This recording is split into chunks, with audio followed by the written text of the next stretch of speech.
fans. How are you doing this evening? Hope you are well. Welcome to another edition of the FutureSox podcast. My name is Ian Eskridge. He is James Fox. How are you, James? Good, sir. What's going on? Oh, just kind of buzzing from the weekend a little bit. Had some nice left-handed pitching domination on Saturday night. So in that two was, places, yes. In two places, yeah. It's Yeah. super exciting, and that was great. How's everything going with you with football? Everything good? All good, other than the heat wave. Like now I think we have to practice at 7 p.m. tomorrow night. So, yeah. Yep. We will not be allowed to use the turf any sooner. So, Yeah. Ugh.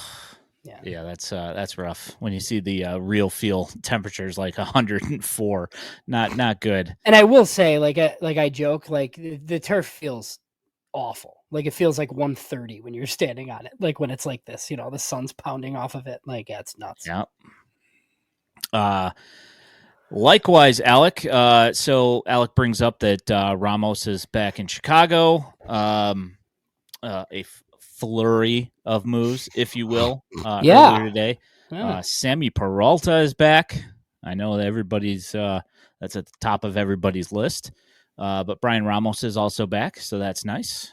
I'm a little bit surprised. I kind of so he's been on a tear and probably deserves it. And you're terrible, so why not, right? But they seemed like committed to playing Vargas at third a little bit. So you got Moncada coming back. I was just kind of like, yeah, Ramos deserves it. But if they left him in Charlotte, I wouldn't have been that surprised. I think I even said as much maybe on Twitter in a reply to somebody this morning. And then it was like, oh, Bryan Ramos is back. So, yeah, it's fine. Yeah, I mean, I'm more interested in watching him play than Nick Senzel. How bad is it when you get DFA'd by this White Sox team? When they picked him up, I was kind of just, what are we doing here? Yeah. Why did we even bother? I mean, he has gotten all of the chances in the world in Cincinnati. And then he went to Washington? Yeah, exactly. And they, I mean, granted, they had a glut of outfielders and infielders that they wanted, young guys that they wanted to play. So I got that, but my really far-fetched conspiracy theory was that they signed Nick Senzel so they could get a deal on Nick McClain in the draft from Boris. I mean, that's possible. Because Scott Boris does weird things. My thought on that, the only theory that I had on it is that Giannis was with the Reds, and so he's known Senzel since he was the number 2 prospect in baseball.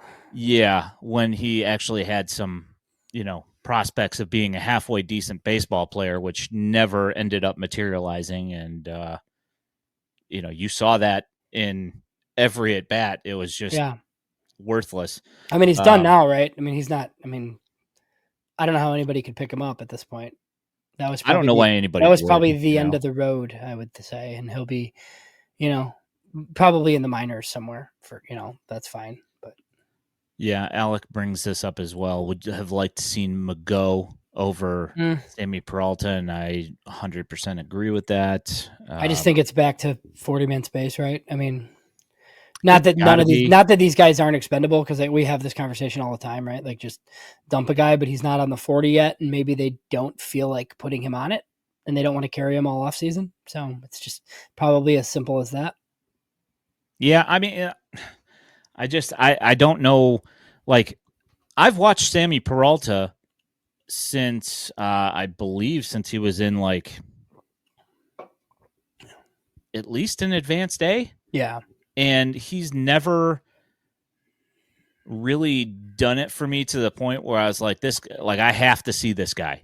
Yeah. I mean, he's had decent success, but nothing crazy that makes me say, this guy has to be up, as opposed to some of the guys that I've been seeing in the bullpen for the Knights that have been putting in really good work and have done it elsewhere before they got here.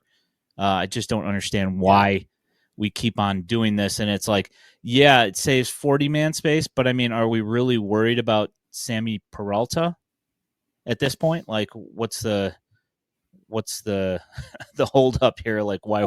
And it could just be like, you release Chris Flexen because it's pointless, and you bring up Mago or one of the other guys, Tuki Toussaint, whoever, like. Yeah, Tukey's.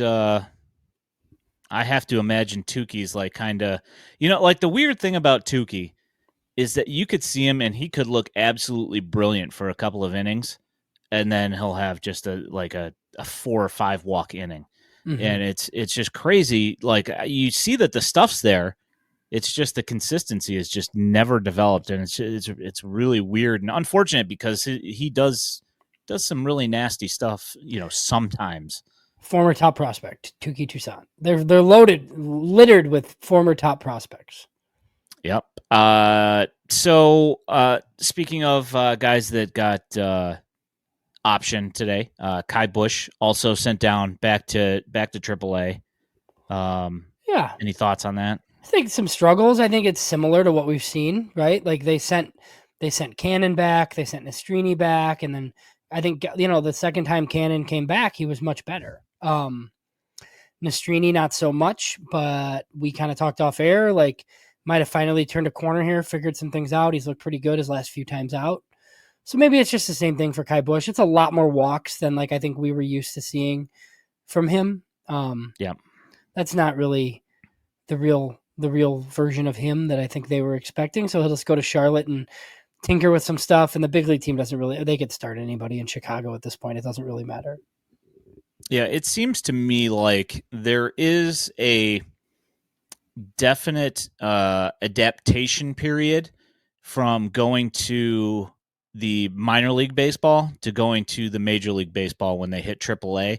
To me, it seems like there seems to be like a definite adjustment period for most of these guys where they have issues commanding the baseball as soon as they get to AAA. And, I mean, just to me, that's the way it seems. And I've seen it multiple times over the last year that it just seems like that is indeed a thing. Yeah. Why would they want everything to be uniform and the same? Yeah, I don't get it. Doesn't make any sense.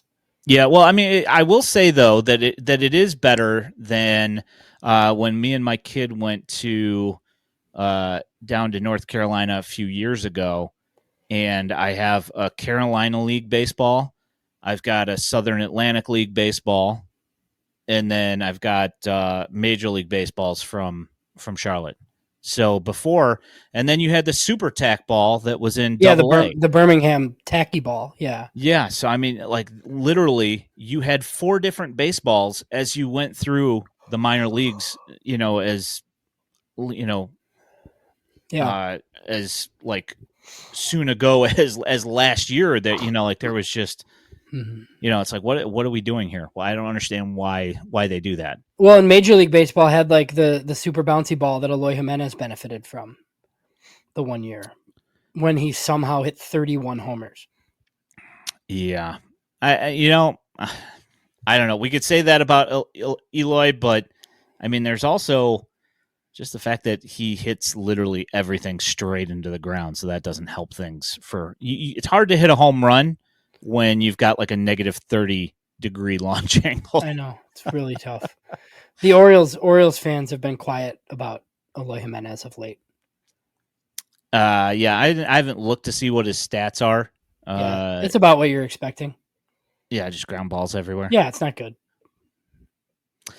So this is another one of those head-scratching moves that also happened today with the flurry of moves, is that the White Sox claimed Jacob Amaya from Houston.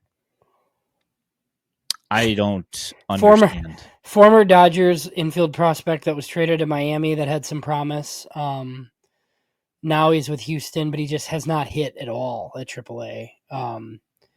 So, yeah, I mean, it's a glove-first infielder that's taking the place of Ramos, I guess, and you're just going to take a look at him and see. I mean, I don't think he was ever like a top 100 guy, but he was definitely a prospect. And they're number 1 in the waiver claim order, so anybody they've ever had any interest in, like, becomes theirs pretty quickly. Yeah. Just go ahead and bring this up. Says, I remember the late 80s Sox. They were awful as well, but Larry Himes started drafting really well, leading us to our pretty good seasons in the early 90s. Yes, it is indeed sad. And Yeah, you know what? four straight first rounders that were pretty good. Yeah. Yeah, it's unfortunate. I just with the picking up of old prospects thing, it's like I am all for the roster churn thing. But at some point, like you're hoping that some of these guys some of the guys that you actually drafted start pushing through this stuff and start popping up here and not Nick Senzel's. Yeah, I mean Jacob Amaya at least he's in Charlotte, right? He's not in Chicago, so yeah. So it's I mean, I think it'd be different if like he was in Chicago and Ramos was still in Charlotte. At least like it's like kind of the other way around. So yeah, and then what was the other? There was a pitching move too, right? That accommodated. Oh yeah, we talked Kai Bush. Yeah. Yeah, the Kai Bush thing. Yeah. So it's just a 2-for-2, and then Nick Senzel out the door, basically. Yeah, so we had this talk off air before we hopped on here. What you think Nick Nastrini is probably gonna, with the changes that he's made in his mechanics and his consistency has come back, and he's had probably like 3 straight starts where he's looked much more in command of what he's doing. Looks like a completely different guy. Wouldn't be surprised to see him come up here at some point, but with the playoffs coming up soon, we also had this talk that it's entirely possible that the White Sox, put some of these guys out in the wind to see if they can't get somebody to grab and take hold of them. Yeah, like the last little bit of the contract for like Chris Flexen or Nicky Lopez. I mean, I think Brebbia is probably too expensive with his buyout, and he's just not good. Yeah. And I don't really know who else. Like they don't, I mean, you throw Gavin Sheets on waivers for somebody. I mean, it doesn't really do much for you. It's just kind of. Yeah. I don't know how many guys they have that anybody would even like have any real interest in at this point. Yeah. I don't know. At this point, I'm trying to figure out like what the plan is here for Getz in these final weeks, because there's not much left in this season, like about a month, a little over a month here.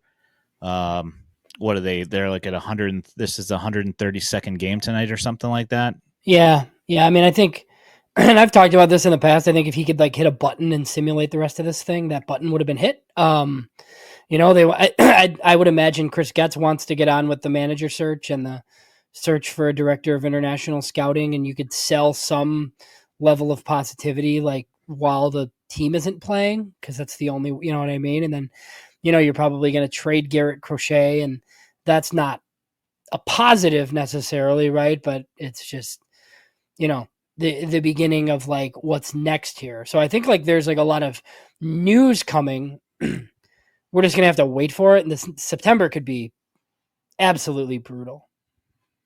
Yeah. So Vince asks, I think Sheets is a non-tender in the offseason.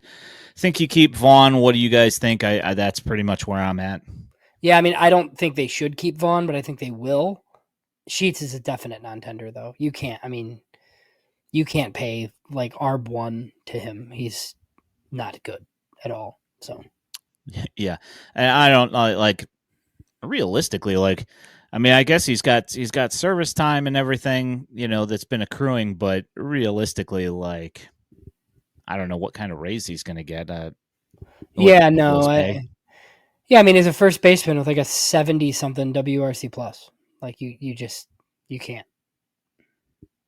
Yeah. Yeah, so I just wanted to throw this out there since Jacob Amaya is going to be in Charlotte. So you've got Jacob Amaya, you've got Wilmer Defoe, you got Michael Chavis. Who else is there? There's like all these these random guys that have just where is Braden Shoemake? I'm almost positive that he's got a back injury, I think. Okay. I think that's where he is. I think he's been injured from a while. Was it that or was it his elbow? Might have been his elbow.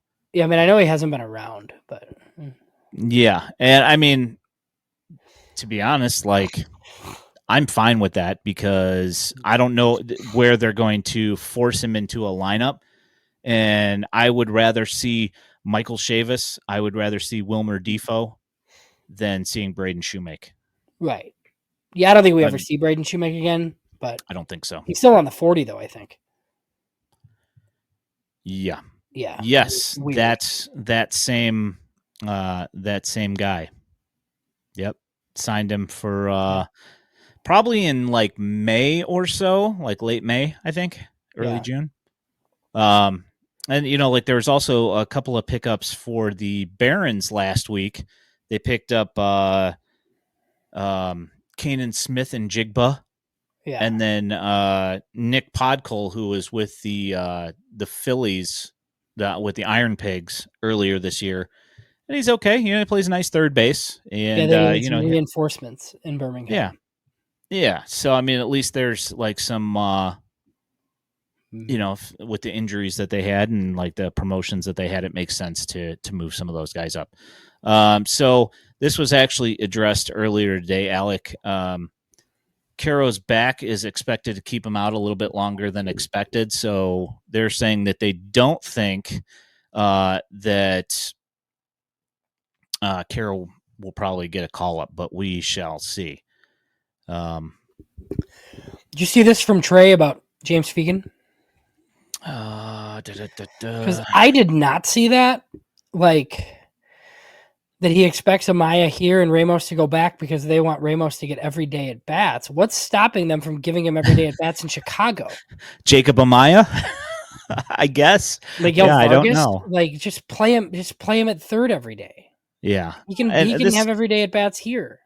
Yeah, this is something that I definitely wanted to talk about was the Miguel Vargas thing.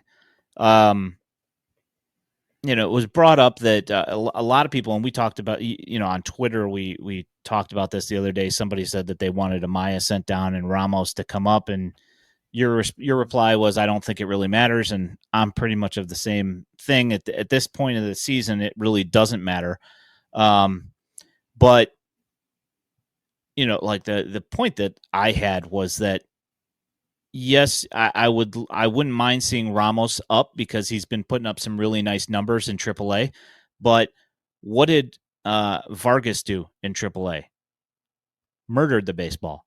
So, I will say I do think that it looks a little bit like Miguel Vargas is a little bit lost at this particular point.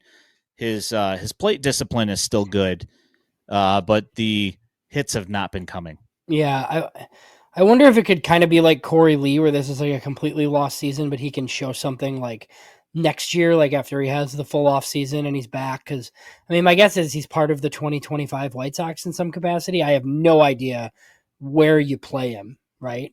But I'm pretty sure he's on the team for next year. So, but I mean, at this point, does it make sense to send him anywhere to Charlotte? Does it like give him days off, like, or do you just keep throwing him out there and watching him flail away?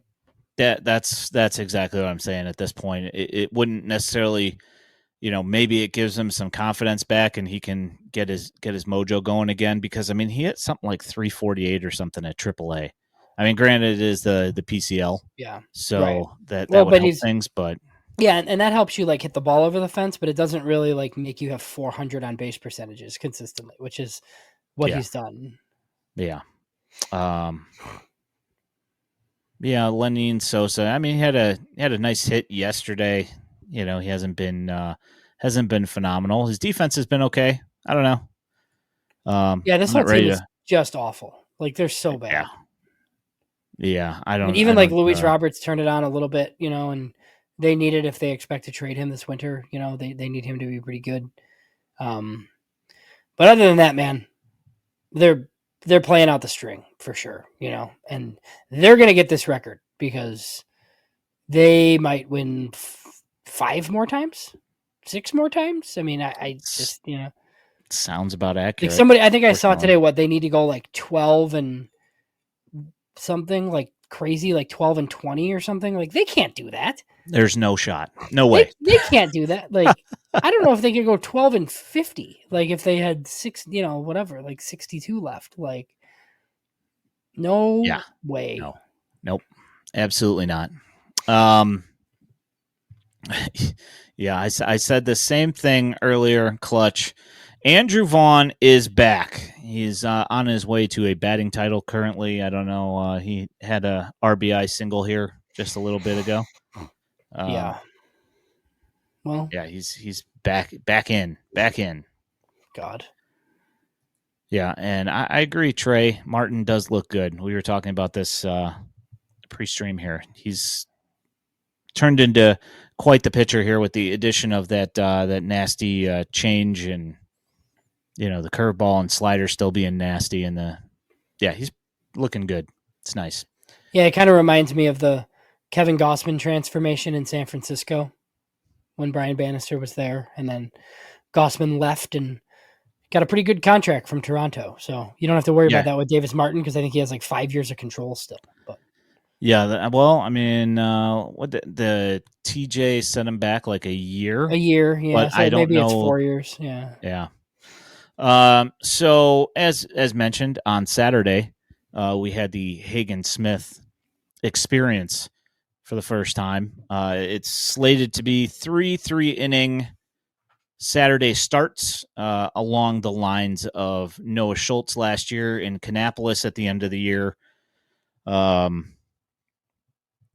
So I'm just going to go. I'll go ahead and chop this all up for everybody's viewing pleasure here. If you are listening to this in stream form, know that we do this every week. Currently on Mondays due to football season. So we do the video thing here on YouTube and on twitch.tv/FutureSox. So hop on and say hello. But on Saturday, we had the Hagen Smith start, and things went real well. You can see the stat line on the video here. 3 innings pitched, no runs, 2 hits, no walks, 4 strikeouts, 26 of 38 pitches, 4 strikes. Very good. Very good. That's pretty much the takeaway from this, is that he is nasty as advertised. Yeah, no, I mean, this is fifth overall pick with an $8 million record-setting bonus. This is why I don't expect him to have too much trouble in his 3 starts. He goes 9 innings. He'll be right around 100. There's a question from Vince, like asking if there's any chance that he starts next year in Birmingham.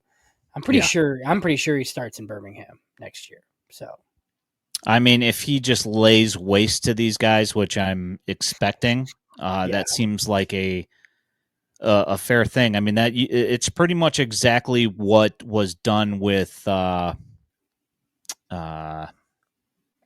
from Wake Forest. What for who? Trying to think who it was. The Reds. Rhett Lauder.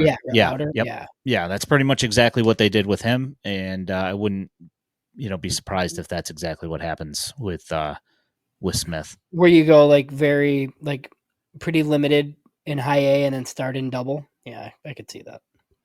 Yep. I think the real question then is whether you leave Noah Schultz in the same rotation or whether he goes to Charlotte to start the year. I don't know. But I do think while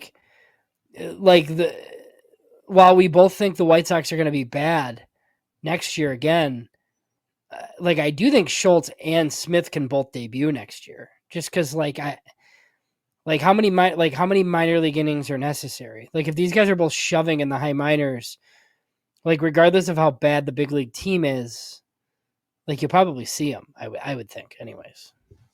Yeah. I don't see, it's kind of one of those things. That's a scary one. Jeez. You can imagine seeing that thing coming at your face. I don't, it's, with pitchers, like we've had this conversation, that is there necessarily such a thing as a pitching prospect? Either you can get guys out or you can't. And once you show that you can get out guys consistently, might as well just move them up. And I think it's way different than hitting. Yeah. In that aspect where, I'd like to see a guy get, a fairly significant amount of at bats at each level, unless it's like, guys hitting like 450 for like multiple weeks. Well, I wouldn't be stunned if like your team next year has some guys from this year, part of your Garrett Crochet return, you're kind of, pretty bad again.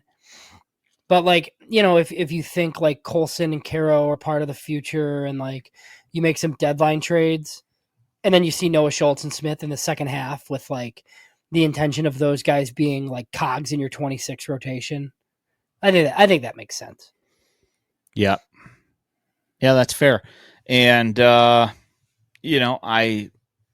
then we have to start, if you do end up getting these guys locked in, say Crochet still manages to be here and sticks for a couple more years, you go with Schultz, Hagen Smith, and Garrett Crochet in your rotation. I mean, that's the other two guys that are going to be in the starting rotation, your regular two guys. I would assume that you would have to have them be right-handed. You have like Drew Thorpe and Davis Martin. Like, it's pretty good.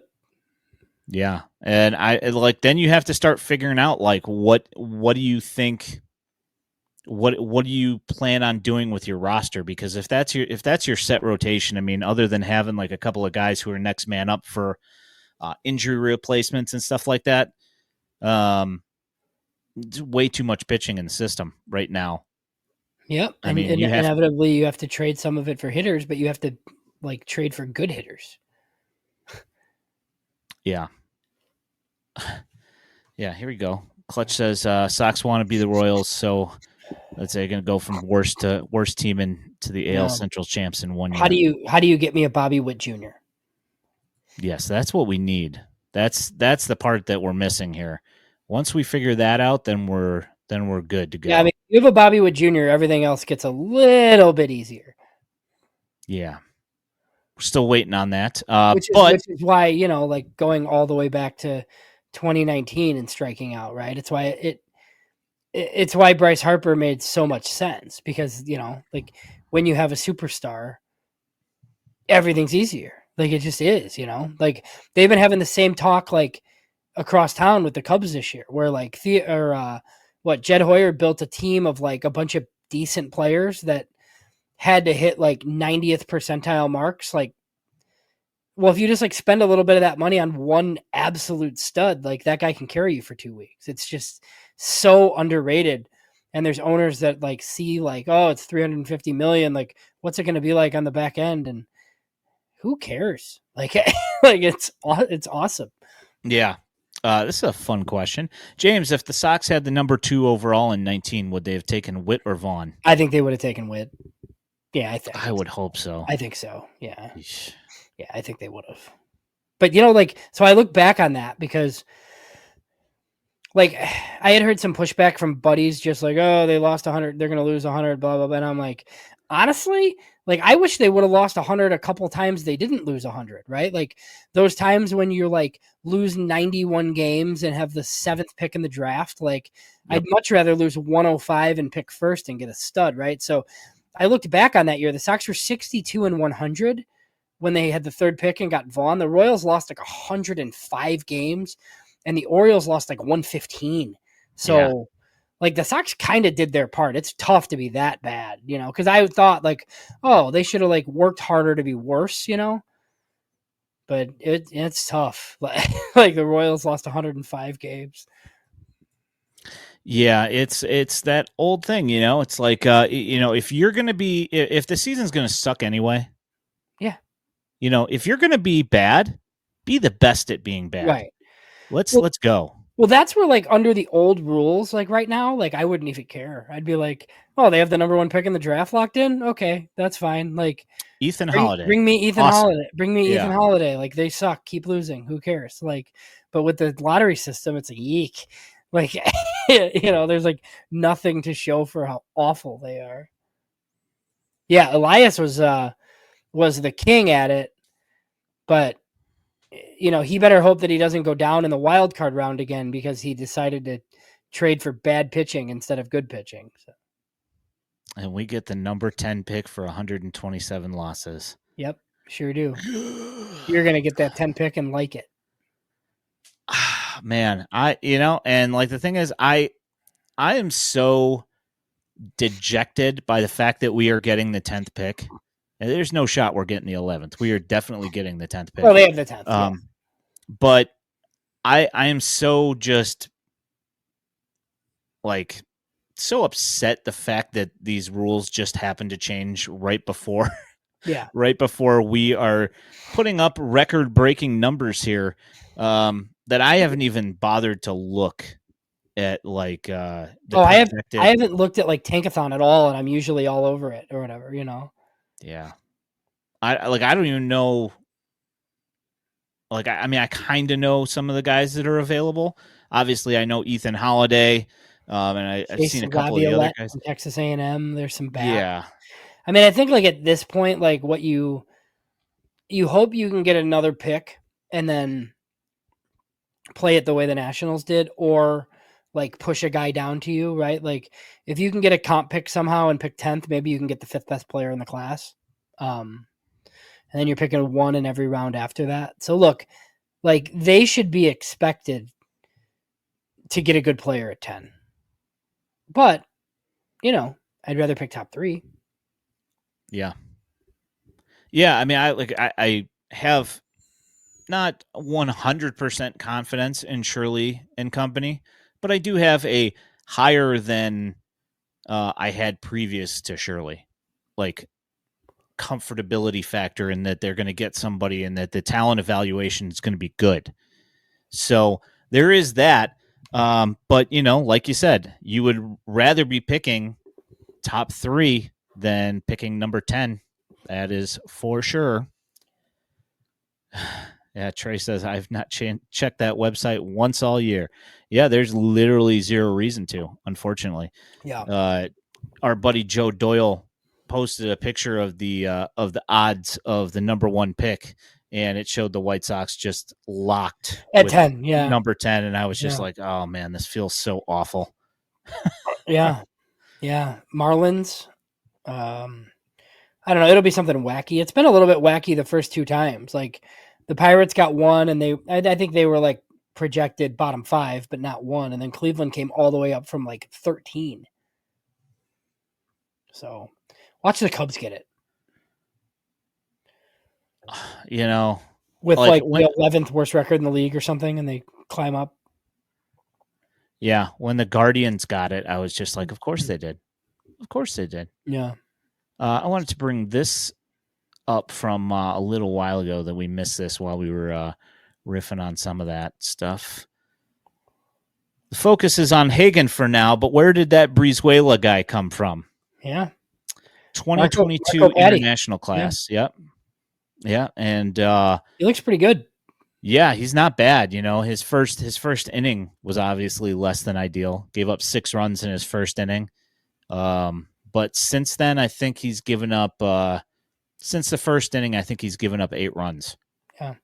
In close to 40 innings. Yeah.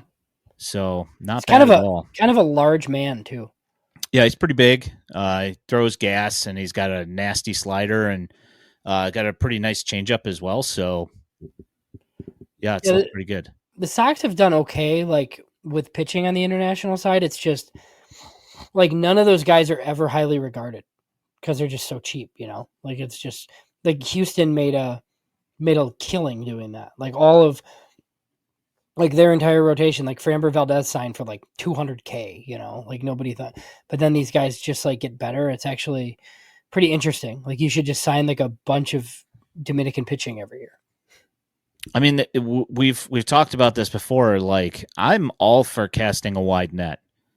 I mean, obviously, everybody is hunting for, that number one, number two top guy in a position in the international market. But, there's only one or two of those guys at every position. So, if you don't have that, start throwing that net out there, Well, so that's the issue with their classes is that they don't have the top end guy, but then they also don't like really have depth either, So it's like kind of weird that like if you're not going to sign a Dominican teenager for $5 million, then give me 30 players in every class, Yeah, like, exactly. Like it's just, and they do neither. So see, I'd say that the only issue with signing 30 guys a class, like the Red Sox and the Indians and clubs like that, the A's, I believe, that do things like that. The issue is that the White Sox like to hold on to their guys through their entire rookie contract before they finally let them go, as opposed to the other teams that don't have a problem if a guy's not doing anything.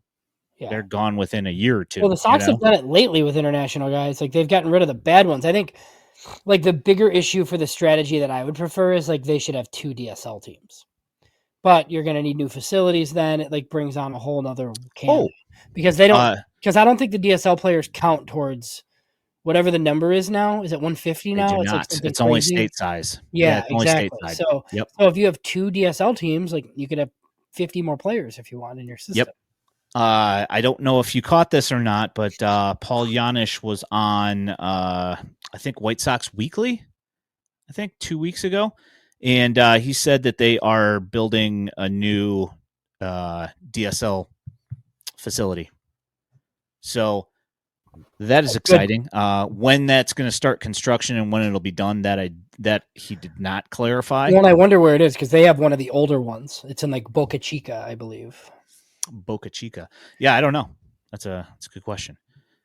Yeah, and I think they'll have a new scouting director to look over it. So, yeah, I am almost 100% certain at this point that that it's on its way. Interesting. Yeah, I'm gonna have to go back and listen. I've always found, well, always is crazy, right? But this year so far, I've found Paul Janisch to be interesting and informative. I don't know if he knows how to develop baseball players. I have no idea, but his ideas make sense. So yeah. I don't know if that's he was a big leaguer, he was at Rice for a long time, and those positions on college staff are very much about development now. So it's not that different. But I think Janisch is interesting.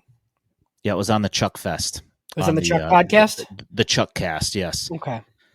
Speaking of Mr. Paul Janisch, he stepped to the mic today in the locker room and gave a little bit of insight on our friend Colson Montgomery. I'll go ahead and bring that up. Defense that he's played this year, despite us maybe perceiving him struggling offensively. He's played very good defensive shortstop, which, as we can all agree, at some point we're going to ask him to come to Chicago and play the shortstop position. That's a big deal. So yeah, he's despite getting 5 hits in the last couple of days, he on the year he struggled a little bit offensively. But talking to Colson, and as I'm sure some of you guys have, he's still very open about talking about the fact that he hasn't performed as well as he knows he can, and he's still very intent on being a very good major league player, which obviously we are expecting that and fully supportive of him still at this point and all that. So I give him a lot of credit for how he's handled the first time that he's ever struggled, and hopefully this will be the part of the process in him becoming completely ready. So we had this conversation off air, but let's go ahead and have that conversation on air now. So the White Sox apparently seem pretty comfortable with Colson Montgomery sticking at shortstop. They do, and I think if he sticks at shortstop, I think it changes, I guess, the future a little bit, right? Because I kind of feel like we've talked about this in the past. If he's not a superstar, right? If he's just whatever. What did we say, right? He struggles at the plate where he hits 250, but he still has a pretty good eye, but lots of power. If he can play shortstop, that's a really good player. If he has to play third, not so much, right? So, I mean, this is the team that left Tim Anderson at shortstop for a very long time, and obviously a different front office, right? But the White Sox have a history of like not really caring that much about defense. So my point was like always like Colson Montgomery's playing shortstop. Now, does that mean other teams would play him at shortstop or that he stays there forever? Like, no, probably not. But he's playing shortstop for the Chicago White Sox, like probably next year. Yeah, that was always kind of my thought when they started talking about retooling the team and kind of working towards guys that were fundamentally, solid plus glove guys. I knew that Colson wasn't going to be that guy right away. So, like, what did that mean for Colson at shortstop? Did it mean he was going to stick there? I obviously, I think that we're starting to find out our answer, and he's played fairly decent at shortstop in Charlotte this year. So, yeah, and I wonder how much of the defensive thing was like nonsense. Just like Getz thought like the quickest way to be like not awful was to be good defensively, and boy was he wrong. But like, like I just wonder how much they care. But I mean, look, they have kind of like they play Dominic Fletcher like every day in right field because he's awesome defensively, whereas like Pedro would play Gavin Sheets in right field. Like so there are all these like little things where so like I think he cares about it, but it's not going to stop them from trying to like maximize their asset. And the way to do that is by playing him at shortstop.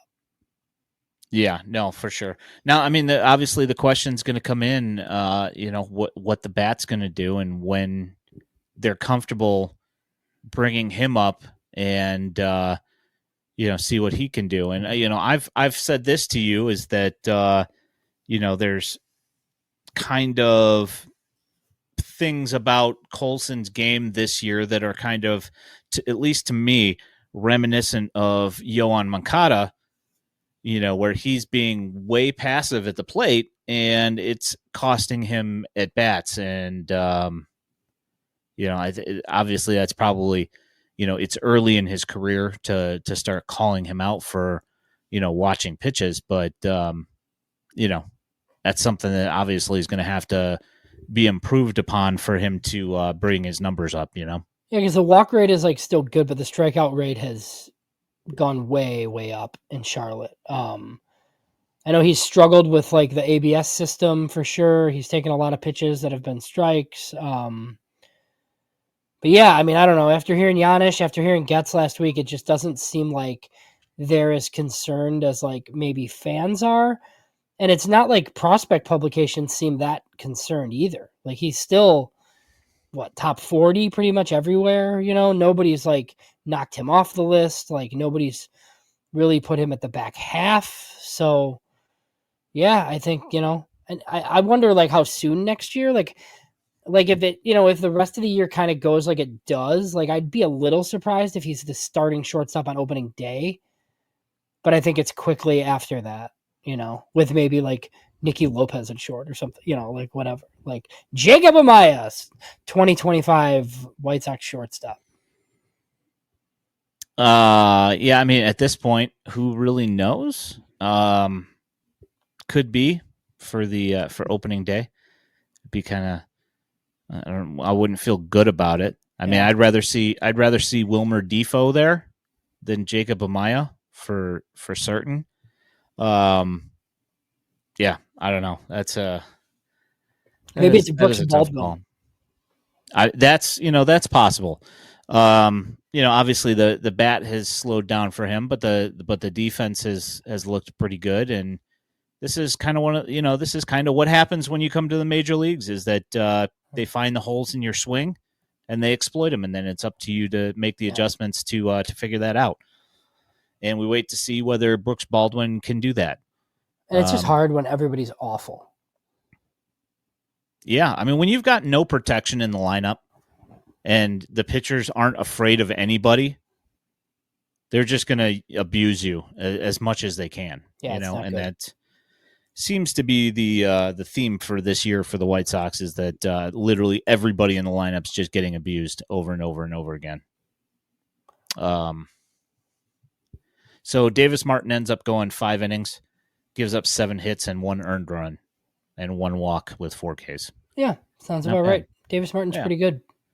Yeah, it's actually I'd actually say that the strikeouts are even low for him. I'm actually surprised that it wasn't a couple more, especially against the Tigers team. But they've started kind of turning their roster over as well and Yeah, getting some Javi guys back Baez to today hit. went on IR. I saw he's probably done.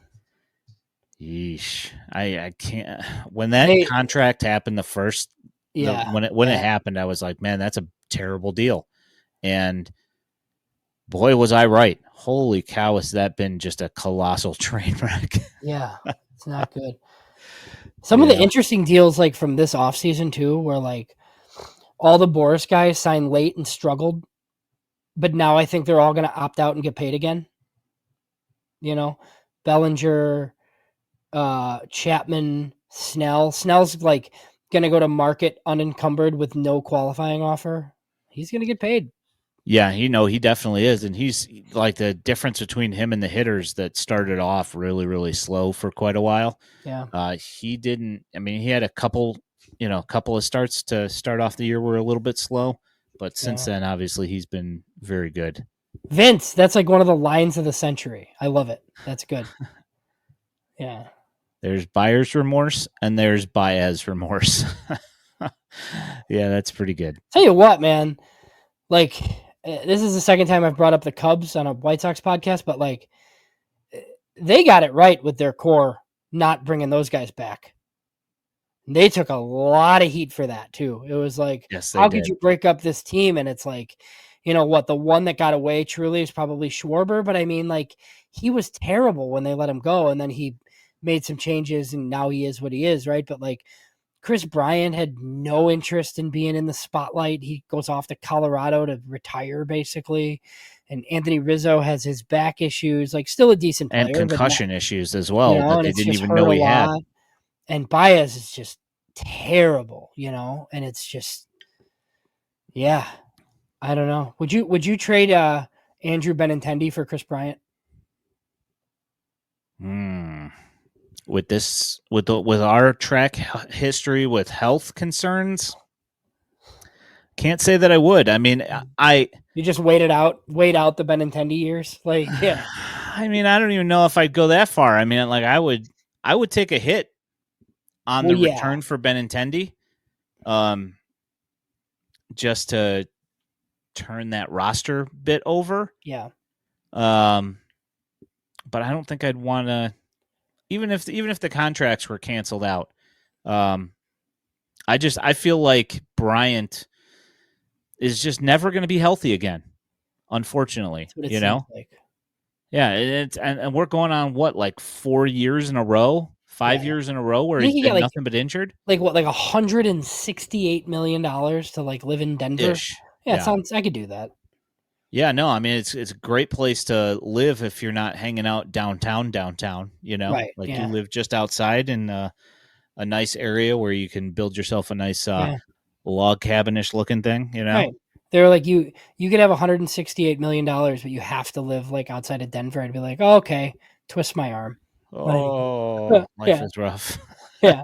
Right. So I want to answer this question here for you. Is Brizuela on the top 30 radar?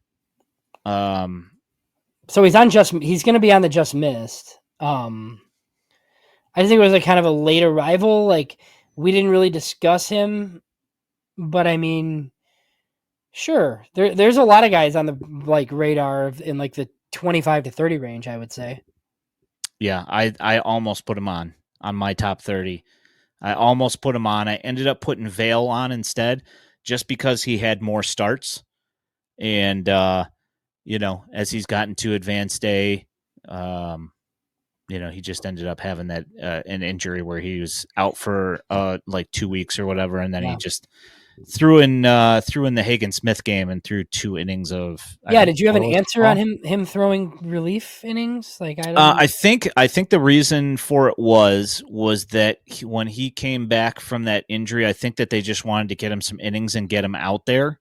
Yeah, instead of starter workload. And also they had run out of pitching, because if you noticed also on that line score, they had Bryce Willett's pitch. Yeah, because they still had the Sunday game.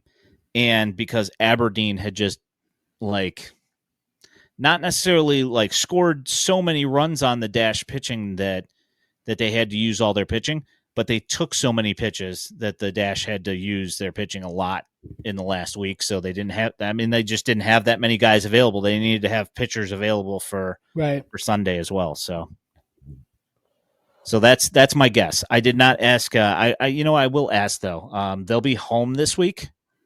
So Andrew should be able to scope that out if he doesn't end up popping back into the rotation this week. We'll see. So be very interesting. We know who's going. Yeah. We know who's going Saturday at least. Yes, we know who's going on Saturdays in both Birmingham and Winston-Salem. Which it's we didn't even talk about Noah Schultz at all. He gave up 2 runs. Both of them were unearned on two errors. But other than that, he looked fantastic. Looked very Noah Schultzy. Yes, he really did. Yeah, people did not have fun against him, and I had fun watching it. Yeah, and it's not like he's just like mowing everybody down, but like nobody hits him this year, despite where's this thing? Hold on one second here. There we go. Sorry about that. Yeah, Paul Janisch returns. Yes, Janisch returns. Yeah. But no, I think there were like some more like interesting performances. Like I know we were like just like pretty down on Peyton Pallette like as a starter, but this relief transition has been crazy. He's like awesome. Yeah, he's been phenomenal. I'm not entirely sure.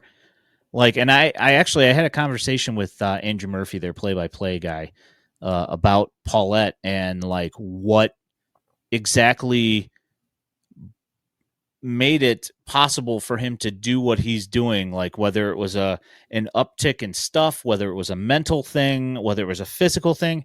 And he said, I've never gotten a complete answer on what it is that like made it so he's just dominant in the relief role. He says he just hopped into that role and he owned it, and this is the results that we're seeing out of it. Yeah, and I mean, he just like doesn't command the fastball as a starter, so you can't get to like any of your other stuff. Like I wonder if that's the difference. Like he's just the fastball's a little bit better, so he's like not afraid of throwing it.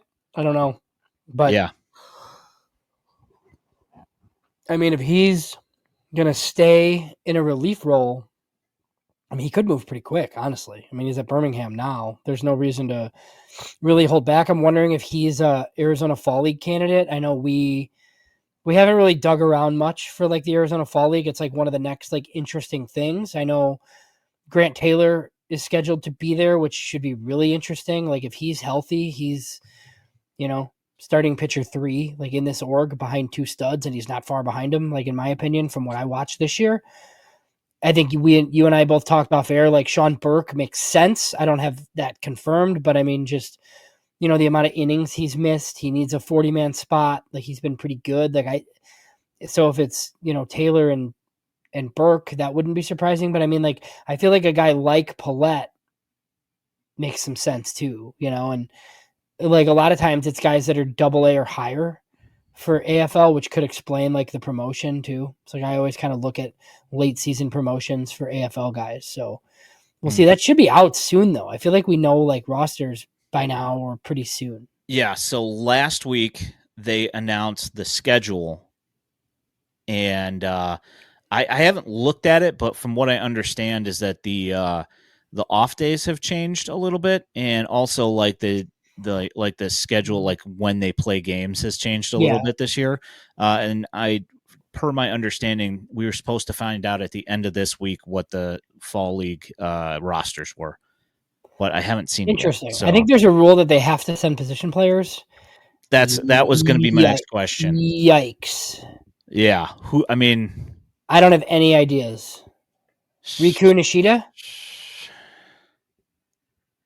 Let's get nuts. You're going to fly there if he's there. You're going to go hang out in Arizona. I would tune in anyway, but if I didn't do what I always do, I would make sure that I tuned in to watch what this little crazy guy is doing. Yeah. Like he's so much fun.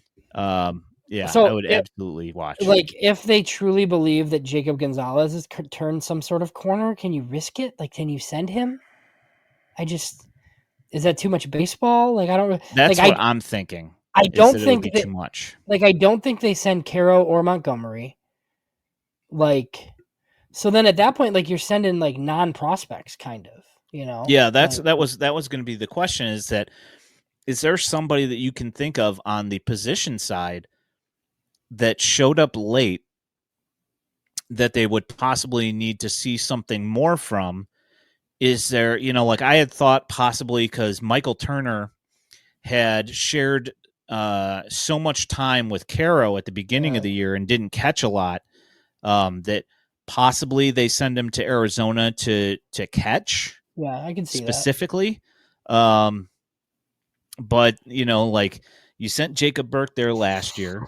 Yeah, it was rough. Yeah, I mean, because Caro went last year too, right?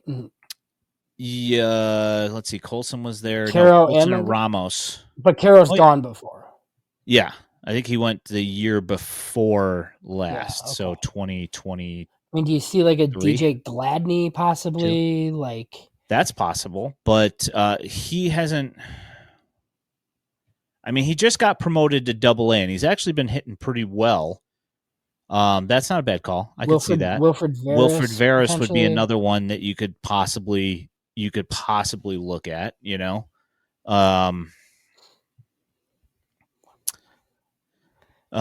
So yeah, I don't know. Yeah, I mean, I'm sure if they could send 7 pitchers, they would. Yeah, I was, I've been tossing around a couple of names trying to figure out who they might send on the positional side, and it's not an easy one. Like last year, I felt like it was easier to say who would go because you had Montgomery and Ramos both had injuries.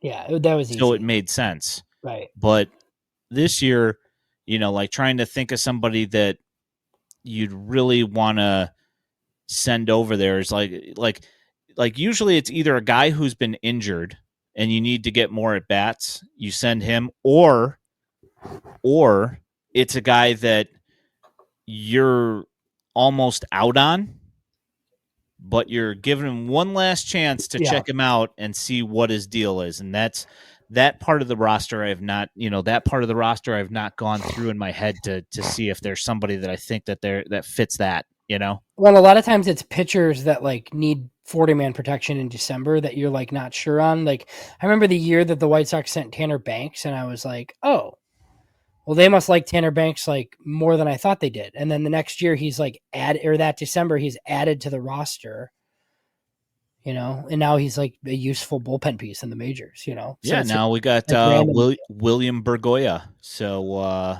he's nice glove. So that's what I'm wondering is just how many are there multiple relievers that they just want to send just because?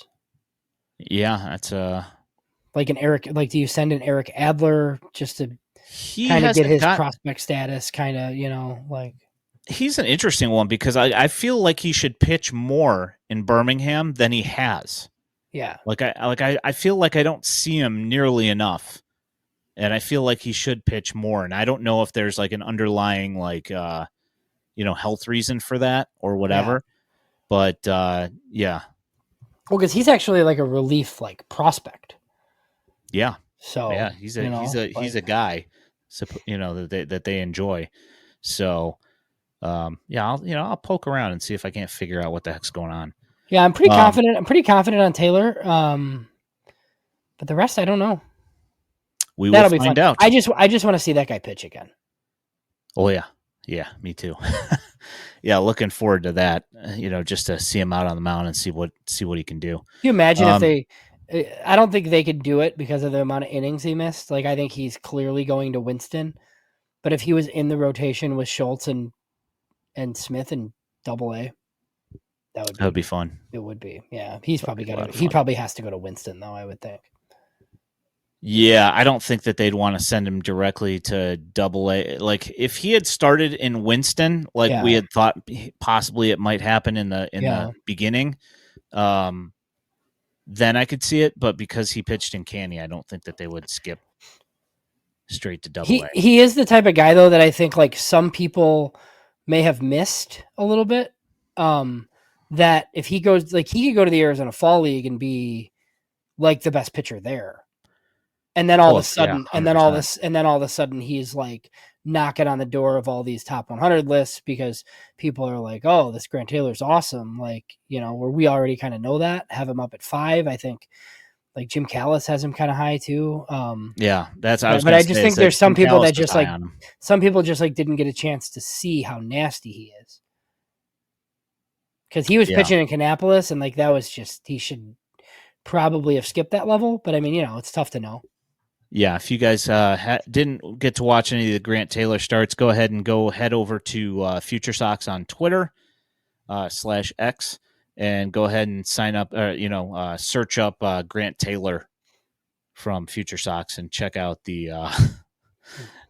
those starts. They're pretty nasty. You have anything else pressing this week? No, I guess the only like potentially interesting thing is just when the rotation spot comes back around, like whether they're lame and they start like Chad Kuhl or whether we get like another prospect. Like, I guess the easy call would be Nastrini, like we've talked about, right? Like, but I don't think they'd go to Iriarte. Adams is like probably not ready, right? So no, I think he's going to start this week. On for Charlotte, Friday, right? or whatever. So my guess is it's going to be Nastrini, or they'll just do something dumb that nobody cares about and just have a bullpen game or have Tukey Toussaint's or something. But it does seem like Nastrini has done enough, like he's gone down, fixed some things they wanted him to fix. He switches places with Kai Busch. Like, I think that probably makes sense. Yeah, that would make sense. And I'm all for seeing Nastrini again after he made those adjustments and how he's looked. I'm kind of interested to see how it transfers, So yeah. I'm going with dumb. What a way to end it. That's a great way to end the podcast. All right. So you good for this week, James? I am all good. All right. So next week is Labor Day on Monday. So we will not be on the air unless something absolutely ludicrous comes up. We will probably just we're gonna take off next week. I might if we can get a guest, we'll record something and post it on the feed, but we won't be live. Fair enough. Yeah, no doubt, right? Trey says time to watch the Pen blow another Martin start, and we are well on our way. It is 2-2. But if you are listening to this in podcast form, which you can find anywhere you find your podcasts, know that on Monday nights, we are doing this thing on YouTube and on Twitch, twitch.tv/FutureSox. If you are not subscribed to us on Twitter, if you want to see White Sox highlights and get all of our written content sent to you, turn on that little notification there on Twitter, and you will get all of our tweets and content. FutureSox.net, you can find all of our written content, which will be showcasing our top 30 re-rank shortly. A couple days probably. Yeah. All right, couple days. And then the Just Missed will be coming out a couple weeks probably after that, correct? Yeah, I'm going to release it after this time. Yeah. Okay. All right. So that's what you are looking forward to. My name is Ian Eskridge at Daily White Sox. He is James Fox at JamesFox917. We appreciate you guys. Thanks for coming and spending your time with us on this Monday night. And we will catch up with you guys in 2 weeks. You guys have a great night. We appreciate you. Thanks. Bye.